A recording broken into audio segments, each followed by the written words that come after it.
আসসালামু আলাইকুম, কেমন আছে সবাই? আশা করি ভালো আছি। আলহামদুলিল্লাহ, আমরাও ভালো আছি। তো সকাল সকাল নাস্তা খেতে বসে পড়েছি। আজ কম্পিউটার ক্লাস আছে। সকাল তো আর না, 9:30 বাজে। তো বাইরে থেকেই নাস্তাটা নিয়ে আসা হয়েছে, বাড়িতে বানাইনি।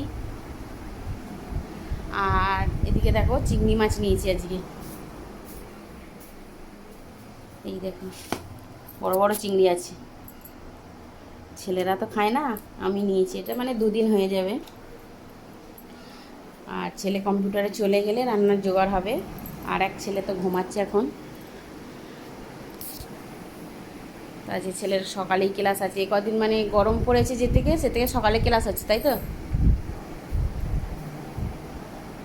চা দিয়েছে, চা তো ঠান্ডা হয়ে গেছে এখন, মানে ডেকে ডেকে খাওয়ানো হচ্ছে। তো চলো রান্নাটা করে নিই, মানে